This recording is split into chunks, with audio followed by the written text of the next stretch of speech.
Yo, yo, yo, what's going on, everybody? It is Maymoney back here again to discuss this week's episode of The Walking Dead, Season 7, Episode 5, entitled Go Getters. Sorry that this review and my reaction, which is loading right now up to YouTube, is late. I just been really busy this week and didn't have time to sit down and get it up as fast as I had hoped. But next week should be a lot sooner, a lot better. Yeah, but let's get into the episode. Got some tree, got a glass of wine here. It's Thanksgiving Day, and I'm chilling, so I'm gonna take the time to discuss this with you just a little bit. So we have Carl and Enid in this episode, and we have a tiny bit of Rick and mostly Maggie and Sasha and Jesus and Gregory and some saviors and intermingled in there as well. So let's start with, well, we can start with Rick and Michonne, which I love their little moment of kissing. That I love seeing that. But what did I like about it? I think what I thought about it is that I think that Rick is doubting and hesitant about how Michonne's feeling towards him, and he's thinking that maybe she doesn't like him anymore or whatever, and she just kissed him to make sure that he knows that she's still on his side and that she's still supportive of him and still loves him and Carl and Judith and all that. So that was good to see, her just reassuring him in a way. And then we have Carl, who is a bad shot and a horrible driver apparently, following out Enid behind the wall. And because she's on her way to the hilltop and to go see Maggie. And I like Enid's relationship with Maggie. I think it's cool because her and Glenn were close, and they kind of reference her at the beginning. I think it's like season 5 when Maggie's like, you did something to help, or it might have been season 6. Like, I don't know, something like they've been kind of like slowly brewing a relationship between them, and Maggie kind of being like a older sister or whatever figure to Enid. So I thought that was cool, and she like wanted to make sure that Maggie's okay at the hilltop. So off she goes over the wall.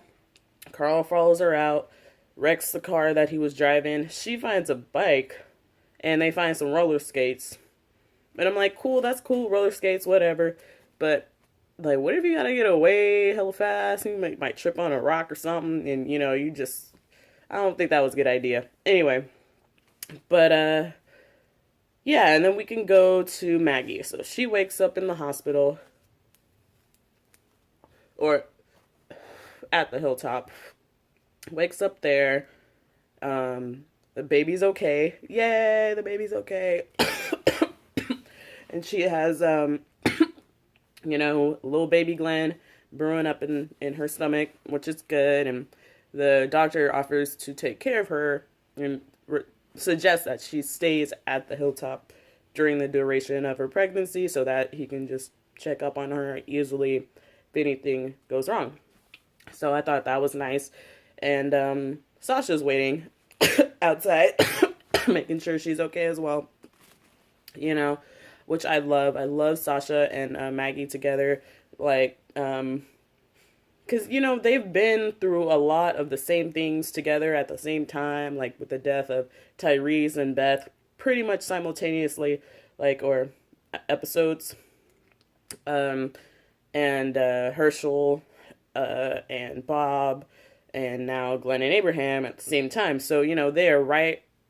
I see like a sisterhood between them, which I've been, people have, I don't know, they pretty much have been putting their roles together for a long time. I don't know if people remember about that, but for a while they've been having like a parallel between Sasha and Maggie, and they're going to be really, really close because they already are, but now they're even closer together. And Enid's in the group, And Jesus is also in the group too, and I'm loving Jesus. We love Jesus. Hold on one second. So yeah, we see Jesus coming in. He brings flowers. Such a nice guy. Jesus is the shit. I'm really liking his character. He's so likable, um, and like just hella cool. I love him, and he has some beautiful eyes. Anyway, so we see Maggie taking on like more of a leadership role when the saviors come in and freaking put on that music and open up the gates. And I think they hung the guards on the wall. I think that's what happened to the guards. Um, and Maggie hops in a tractor and runs over the car and is ordering people a boot. And Jesus is doing Krav Maga karate kicks, kicking butts, and so is Sasha. That was a cool scene, even though the music was a little. I wasn't sure where it was coming from at first when I was first watching it. I was like, what? Why do they have this? This is an interesting choice of music. Then I realized it was coming from the car. And let's talk about Sasha a little bit, because I definitely feel like her grief and Abraham's death was overshadowed. Greatly, and we got to think like they've equally gone through the same amount of pain, so I love that they're together and like sharing and comforting each other. She got Abraham's necklace back, which was really really like symbolic of like the last thought. I think like he was being choked out by that dude, right? And the last thought that he was thinking about when he thought he was going to die is Sasha, and that was also a piece of the brake light that I think when they were in the car and they blew up Timmy and Jimmy. Yeah. So I liked that moment when she got the necklace back and Rosita made the necklace. So that was nice. Oh yeah. And she's like super tough. Love the bitch. And then she like keeps a secret or between her and Jesus about him going to the hilltop, and I was wondering why. Do you guys know why she doesn't want to tell Maggie? Is it because she doesn't want her to like stress or worry about it, or what? Why keep the secret from Maggie? Or maybe it's just kind of like a tactical kind of a move of just kind of like keeping it on the low, so that if anything bad were to happen, it's it's not her responsibility. It's only on Sasha and Jesus, I guess. Maybe, I don't know. And we have Gregory. Fucking Gregory. I can't wait for Gregory to die. What about you guys? He is so cowardly and just sniveling, just a rat, a weasel. Like, he was pissing me off this episode. Just the way he can't get nobody's name right. He's rude. He's a creep. And then he tries to rat out Sasha and Maggie in the closet, and then ended up getting all his scotch taken. So that's what you get. And yeah, he's just like, oh, like I am recovering from a stab wound, and just has no sympathy for anything that happened. But the interesting part is, like, I do kind of get, I can understand, like, they can't be here, and, because, first of all, they don't know this, but Rick told them, the saviors, that Maggie was dead, so, if she gets found, it's all bad, and the saviors can't know that they have Alexandria and the Hilltop in cahoots, so I get that, but he was just being a dick about it. And clearly all you have to do is hide whenever the saviors come and you'll be fine. So, what else do I have on Gregory? Oh, I like the comparison between like Rick and Gregory and Negan and Ezekiel as leaders. I think that's really, really cool. We see like Gregory is definitely a cowardly like leader that only thinks about himself to save his own ass, and he doesn't care about any of his people. He comes first. He kind of cares about his people, but not 100%.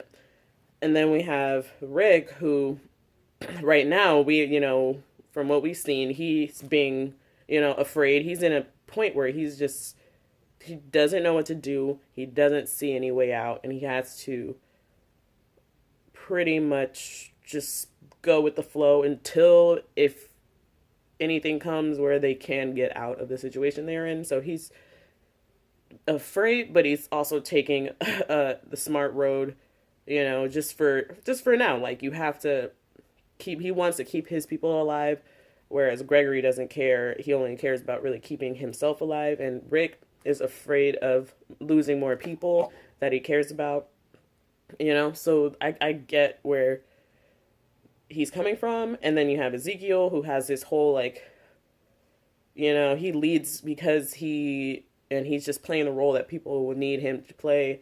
So he's a different kind of leader. And then Negan, who's just, we all know about him. So I think that's interesting. I like that. What do you guys think about the whole leadership comparison thing? Simon, I fucking love Simon. Simon is the shit. He plays Trevor in GTA, and it's like we're just watching a real life Trevor. It's awesome. He's hella funny. He has like this crazy, just like maniacal face. Like, yeah, he's just amazing and hilarious when he took the alcohol and he was like, Gregory, and all that stuff. So that was fun. I enjoyed watching that, like 100%. When he was on screen, I was so fixated on it. It's just like beautiful. And I love how he seems so Negan-like. Like, he could have played Negan, in my opinion. Like, definitely his second to... I wonder if he auditioned for that role. Or for Negan, and maybe he didn't get it, and then they just kind of cast him as something else. But he's super Negan-like. Oh, I loved it. All right. And we got a little kissy poo between Carl and Enid. Oh, they're so cute. That was cute. I liked that. Whatever. I can accept it. And then we have I just loved how what's his name, Carl, how he was like looking to the side, like the poster that Rick has. He's looking like his pops. I love that. Let's see where this video is at. 46%. Alrighty, and then so I did like that moment. Like, he's tall. I think Chandler Riggs might be kind of tall in real life. What else? And we have the watch being passed around, which I thought was kind of interesting. I'm sure they're symbolizing a lot with the watch and it being passed to a whole bunch of people. And I'm glad that Maggie got her right hook, her stiff left and the sharp right hook in on Gregory's face, because he absolutely deserved that, almost trying to get them killed. But he also almost got himself killed. So... yeah, he's just stupid and he needed to be put in his place. That's how I feel about it. And I like the new kind of relationships that are forming between like Maggie and Sasha, and even though that's not new, and Enid and Jesus. I like Sasha and how Jesus interact and with Maggie. Definitely add him to the team. We need him. So yeah, I'm really liking that new kind of relationship that Jesus and Sasha and Maggie have. I really enjoyed that, and I want to see more of that as well. Yeah, did I cover everything? Oh, and then Jesus hops in the truck, pours out the scotch, and then Carl is in the freaking truck too. So I'm interested to see where that goes and how that plays out. That should be interesting. Hopefully they save Daryl, get him the fuck out of there. I'm tired of seeing Daryl in that fucking cell.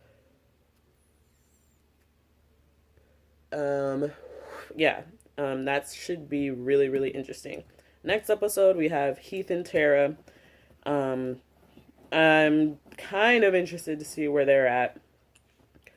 I hate Heath's hair. I mean, that's the only thing I don't want to look at. I hate how they did his braids. They look so matted and gross. Like, can he take those cornrows out? Like, he don't need just... they look really bad. But I'm not excited to see that. Me and my friends call him Ponytail. But other than that, I do want to know, like, if they end up with any supplies and how did she get washed up on the shore. That, like, where the fuck did they go in the ocean for? I don't get it. What are you looking for out there? But whatever. Yeah, where are they going? How far away are they? Are they coming back? Like, are you going to go back across the ocean? Where'd you end up? So I'm interested to see that. And see if they can get some fucking guns over back to Alexandria. Hopefully they can at least bring a few. Just get some fucking guns and keep them on the low.